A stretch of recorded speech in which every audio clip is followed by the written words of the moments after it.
Salut les amis, j'espère que vous allez bien. Bon, moi ça va nickel, il fait beau donc on va pas se plaindre. J'ai pas encore fini les joints de tablette là, du coup j'en ai profité qu'il faisait un peu soleil pour regarnir un peu les joints avec de la colle. Mais du coup il m'en reste encore un petit peu à regarnir là-bas au fond. Et puis aussi, une fois que ça sera sec, il va falloir que je repasse, mais avec du joint fin cette fois-ci. Donc là il faut que j'attende que ça tire pour venir faire la deuxième passe. Donc en attendant que ça tire, je vais vous montrer un petit peu un autre truc que je suis en train de préparer. Donc là on est devant la maison, tu vois, j'ai deux poteaux comme ça, donc qui sont pas très chouettes, hein, et surtout qui n'ont pas été recouverts au-dessus, il n'y a pas de couvertine, il n'y a rien pour protéger. Donc vu que je suis là-dedans en ce moment, que je suis en train de faire mes tablettes derrière, je me suis dit pourquoi pas faire des belles petites couvertines pour mettre là. Donc là si tu veux j'ai des poteaux, tu vois, qui font... Donc ici on a un peu plus de 40, tu vois, mais bon, suivant les endroits, parce que c'est assez irrégulier, il y a des endroits ça monte à 45, 46, puis après vu que je vais pas les laisser comme ça, je vais sûrement, c'est sûr, de toute façon je vais les enduire, donc après je vais facilement monter à 50, donc il va me falloir des tablettes, pour que ça déborde assez avec la goutte d'eau, il va me falloir des tablettes qui fassent au moins 60-60. Donc on va faire des tablettes de 60-60, on va pas les faire droites, on va faire les faire en pointe de diamant pour que l'eau elle s'écoule bien, tu sais, comme j'ai fait de l'autre côté, j'ai fait une légère pente. Là on va faire une pointe de diamant pour que ça s'écoule sur les quatre côtés. Et puis voilà, puis après je les stockerai et je les poserai pas cette année, mais on va sûrement poser ça l'année prochaine avant d'enduire les poteaux. Donc on va aller faire un petit tour à l'atelier et je t'explique tout ça. Donc j'ai commencé par fabriquer un caisson, tu vois. Alors celui-là il m'a pas coûté bien cher parce qu'en fait le fond là c'est celui qui a déjà servi pour les tablettes du mur en pierre. Donc autant te dire qu'il a été rentabilisé multiples fois. Donc mais bon, il était encore en état, donc si on peut récupérer, hein, on va pas recommencer avec du neuf. Donc j'ai récupéré le coffrage des tablettes pour faire le fond là, pour faire mes triangles qui sont là, et puis j'ai récupéré ça, les compensations, je vous expliquerai après à quoi ça sert. Le seul contreplaqué que j'ai dû retaper dans du neuf, c'est les riffs qui sont là, mais bon, ça j'étais obligé, j'avais pas le choix. Donc quand vous faites un coffrage comme ça, il faut déjà commencer par savoir dans quel sens en fait vous allez couler la pièce. Ça c'est la première question à se poser. Alors moi je fais toujours en sorte que en fait la partie qui va être visible sur la pièce, ça soit la partie qui soit moulée. Tu vois, je m'explique. Parce qu'en fait, même si tu es un bon lisseur, même si tu es fort en finition, tu arriveras jamais avec ta truelle ou ta langue de chat à avoir un rendu aussi propre qu'une face qui va être moulée avec du contreplaqué, tout simplement. Donc du coup, là, pour éviter de lisser la pointe de diamant, puis de toute façon ça aurait fait dégueulasse, hein, pour éviter de lisser la pointe, ce que j'ai fait, c'est qu'on va couler en fait la pointe à l'envers, donc c'est-à-dire la partie qui sera lissée, ça sera la partie inférieure, la partie dessous du chapeau. Donc une fois qu'on a réfléchi à ça, on réfléchit un petit peu au coffrage, comment on va faire, tu vois. Donc là, ma manière de faire, ce que je vais faire, c'est que je vais venir placer des compensations comme ça. Donc ça, c'est les rives du coffrage de tablette que j'ai récupéré. Donc je les ai coupés en morceaux. Donc je vais en mettre une ici, une ici, une ici et une comme ça. Donc ça, il faut qu'elle fasse absolument toute la même largeur, tu vois. Je vais t'expliquer pourquoi. Donc, une fois que tu as mis tes bandes là qui font toute la même largeur, tu viens mettre tes triangles. Donc, 4 triangles qui sont... ça, c'est pareil, ça a été récupéré sur le coffrage des tablettes. C'est un morceau, c'est tout simplement un carré de 60-60 que j'ai coupé en 4. Donc, il faut absolument que ces 4 parties-là, elles soient complètement identiques, tu vois. Donc, on vient en placer une comme ça. La deuxième, on vient la placer comme ça. Tu vois, comme ça, avec la compensation, là, ça nous permet d'avoir notre pente. La troisième, pareil. C'est un petit jeu d'assemblage, tu vois. Et la quatrième, qui doit rentrer normalement toute seule, si tout va bien. Voilà, impeccable. Donc là, on a une pointe vraiment parfaite. Ça se rejoint. On n'est pas au dixième de millimètre, mais franchement, on est quand même assez précis. Alors pourquoi les compensations, il faut qu'elles fassent toute la même largeur? Parce que si jamais tu en as une qui vient, qui est genre 2 cm de plus que les autres, bah forcément elle va lever un peu plus ton triangle là, et du coup ça va pianoter, ça va pas être symétrique, ça va pas être chouette. Donc c'est pour ça qu'il faut partir avec un encadrement qui fait la même largeur sur toute la périphérie. Donc une fois que tu as ça, ben, finalement ton coffrage est fait, j'ai envie de te dire. mais tu as une petite complexité en fait, c'est le problème de la goutte d'eau. Donc comme j'ai expliqué plusieurs fois dans les vidéos, en fait, quand tu fais un pilier, quand tu fais un chapeau de mur comme ça sur un pilier ou sur un mur ou n'importe quoi, en fait, tu es obligé d'avoir ce qu'on appelle un système de goutte d'eau, c'est-à-dire que quand l'eau va tomber sur tes tablettes, pour pas qu'elle ruisselle le long de ton mur, en fait, tu es obligé de faire un système de goutte d'eau pour que l'eau, elle se casse au niveau de la goutte d'eau et qu'elle tombe avant de venir ruisseler le long de ton mur. Donc là, c'était la complexité du truc parce que en fait, j'aurais pu, si tu veux, couler mon truc comme ça et puis venir mettre ma goutte d'eau à la fin, mais j'aurais eu un truc qui aurait pas été forcément super d'équerre, tu vois. Et puis ça m'aurait pas plu, tu vois. Donc je préfère, ce que j'ai préféré faire dans ce cas-là, j'ai préféré faire un gabarit, tu vois, bien d'équerre. Et comme ça, une fois que j'aurais coulé mon truc, je viendrais mettre mon gabarit par-dessus. Et puis j'aurais plus qu'à le visser dans mes petites pattes que j'ai fait là, tu vois. J'ai fait 4 petites pattes en contreplaqué. Donc je vais poser mon gabarit, j'aurais plus qu'à le visser. Et puis après, je pourrais finir mon coulage tranquillement. Donc le gabarit, il ressemble à ça. Donc en fait, c'est 4 lattes en bois que je suis venu visser. Donc j'ai fait des connecteurs en contreplaqué là, tu vois. Donc je suis venu les visser comme ça, parfaitement d'équerre entre elles, tu vois. Et dessus, je suis venu mettre des baguettes d'angle. Donc coupées en angle, tu vois, pour avoir des angles pas trop mal. Bon là, on a un petit jour, mais de toute façon, je vais tout siliconer avant de couler. Donc là, ça se verra plus, il n'y aura pas de souci. Donc à 3 cm du bord sur toute la périphérie, tu vois. Et donc une fois que je les mettrai en place, tu vois, j'aurai juste à venir le mettre ici, comme je te disais, le mettre là, je l'ajuste bien comme il faut, et après j'aurai plus qu'à mettre une vis là, une vis là, une vis là-bas, une vis derrière, et puis le tour est joué, quoi.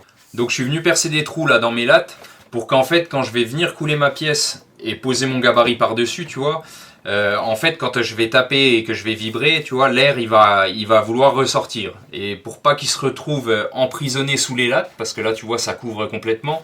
Donc pour pas que l'air se retrouve emprisonné puis que ça me fasse des trous au niveau de ma tablette, et ben j'ai percé des trous comme ça, l'air va pouvoir s'évacuer par là. Puis en même temps, ça va me faire office de trappe de visite, si on peut dire, tu vois, pour voir si le béton il a bien été partout. Donc comme ça, j'en ai fait un petit peu sur tout le tour. Comme ça, je vais pouvoir jeter un œil sur tout ça. Donc je vais te montrer un petit peu à quoi ça ressemble de près. Donc on a notre gabarit qui est là, tu vois, nos pattes de fixation comme je te disais. Donc voilà, il n'y aura plus qu'à venir visser là. Je vais enlever le gabarit pour te montrer un petit peu plus à quoi ça ressemble à l'intérieur. Donc là, tu vois, on a notre belle petite pointe. On voit nos 4 triangles qui sont là, tu vois, qui se rejoignent sur une pointe. Donc là, je suis désolé pour les puristes, mais on a un petit décalage de 2 mm ici.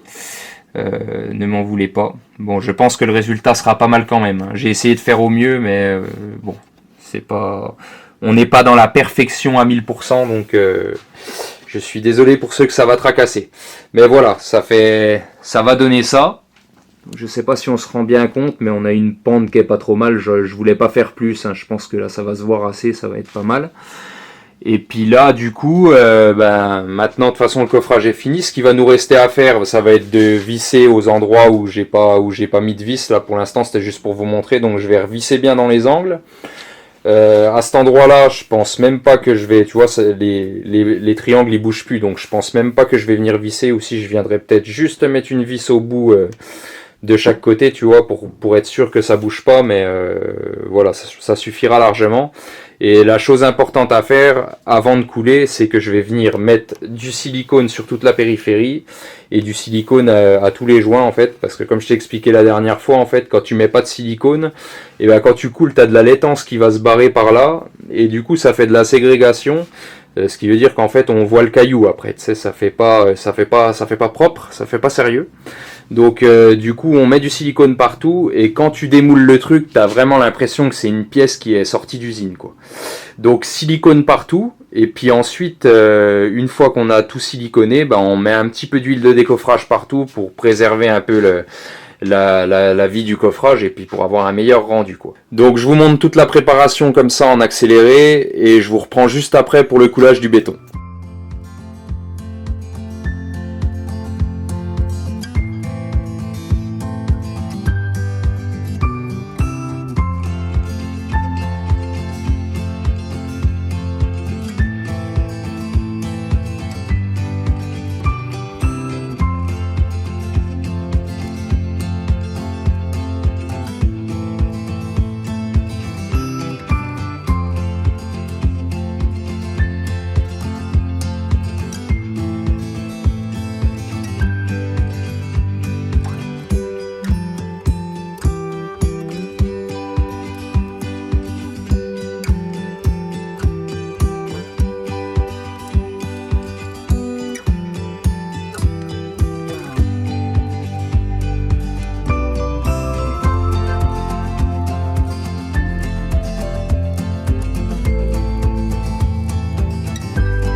Donc le coffrage est fait, là on va s'attaquer au béton. Donc le béton, les proportions, comme d'habitude on est sur des proportions de 3 pour 1. Donc 3 volumes de sable gravier pour 1 volume de liant. Là on n'a pas exactement 3 seaux parce que il me faut que 2 seaux et demi pour faire la pièce. Je le sais parce que quand j'avais fait les tablettes là-bas de l'autre côté, il me fallait 5 seaux pour faire les 2 tablettes, et là les tablettes elles ont le même volume. Donc là il me faut 2 seaux et demi, on va pas en faire de trop pour éviter de gaspiller. Donc 2 seaux et demi, et du coup un petit peu moins d'un seau de liant, et le liant comme d'habitude composé de 3/4 de ciment blanc pour 1/4 de chaux. Donc à ça on va rajouter de la fibre de verre pour solidifier un peu la bête, tu vois. Donc sous cet aspect là tu connais, et bien sûr vu que c'est des tablettes qui sont bien sûr exposées à l'eau, on va mettre de l'hydrofuge de masse, un petit peu d'eau là dedans, et le tour est joué. Allez, c'est parti.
Bon, ça y est, c'est coulé. Là, on voit que le béton, il est bien sorti par les petits trous. Tu vois, on a des petits postillons de béton tout autour. Donc, le système était pas trop mal. Ça a bien fait le job.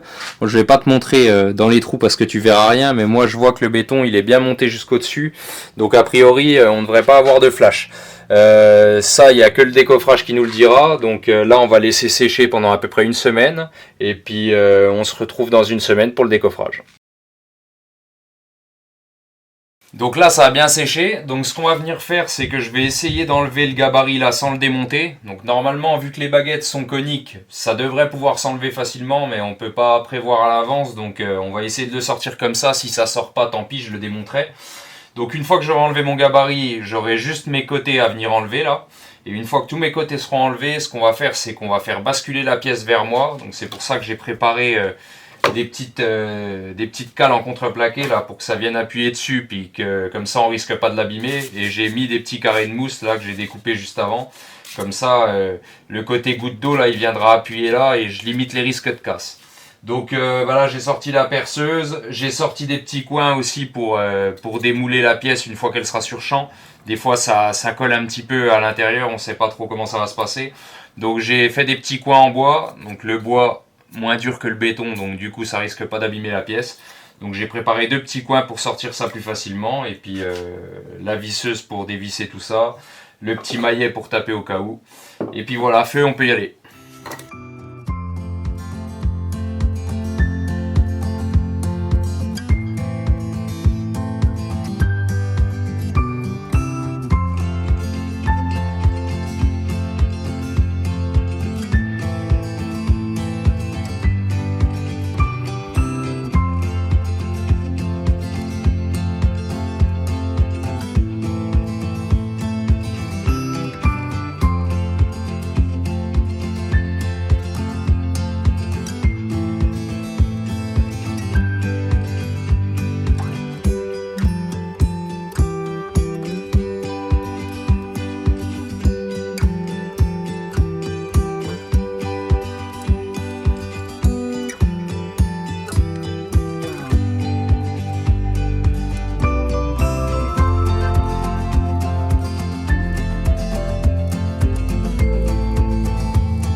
Bon, le décoffrage s'est bien déroulé, tu vois, mais la pièce est belle de ce côté-là, mais je sais pas si tu as vu de l'autre côté, au niveau de là où j'avais mis mon gabarit en périphérie pour la goutte d'eau, et malgré que j'ai percé des trous, tu vois, visiblement j'en ai pas percé assez parce qu'il y a pas mal d'air qui est resté enfermé, et du coup la sous-face elle est pas belle. Bon, après tu me diras c'est que le dessous de la tablette, mais pour le coup c'est le côté qui va se voir parce que c'est le côté qui sera extérieur. Donc il faudra que je mette un coup de ponceuse là-dessus. Je vais te montrer un peu de près ce que la pièce elle donne. Mais c'est vrai que de ce côté-là, franchement, c'est vraiment pas mal. Hein. Sachant que là, on a encore, tu vois, des résidus de silicone. Et puis tous ces trucs-là, après, je les passe à la pierre, là, comme je t'ai montré la dernière fois. Donc la pierre au carbure, là. Donc après, j'arrive à avoir des angles vraiment nickel. Et là, tu vois, la pointe... c'est vraiment pas mal. Après c'est dommage pour le dessous quoi. Donc sur la prochaine pièce, ce que je ferai, c'est que je viendrai repercer plus de trous. Ou alors peut-être que je mettrai même mes baguettes sur champ. Tu vois, j'avais pas pensé à ça au début, mais là je vais faire ça je pense. Mais dans tous les cas, on mettra un coup de ponceuse et puis on essayera de faire une finition plus propre que ça. Mais le dessus, voilà, ce qui compte c'est quand même le dessus. C'est vraiment pas mal de chez pas mal. Hein. Je vais te faire voir le dessous. Tu vois un petit peu à quoi ça ressemble. Tu vois, on a toutes les bulles d'air comme ça qui sont apparentes du coup. Hein. Ça va pas, les trous ils ont pas suffi. Donc voilà, bah, on mettra un coup de ponceuse là-dessus. Hein, ça se verra toujours un petit peu parce que là il y a du relief quand même. Mais ou alors je ferai une petite barbotine, quelque chose, un petit truc pour cacher ça. Mais voilà, sur la prochaine je m'améliorerai un peu. Bon, ce qui m'importe c'est que le dessus soit sorti propre et puis que j'ai rien cassé au démoulage, c'est déjà pas trop mal. Donc voilà, on va essayer de s'améliorer sur la prochaine. Comme je te dis, on mettra peut-être la baguette sur champ, on percera plus de trous s'il n'y a pas possibilité de le faire. Mais en tout cas, on essaiera d'avoir un meilleur résultat. Donc si la petite vidéo t'a plu, n'hésite pas à mettre un petit like et à t'abonner. Et je te dis à très bientôt. Ciao!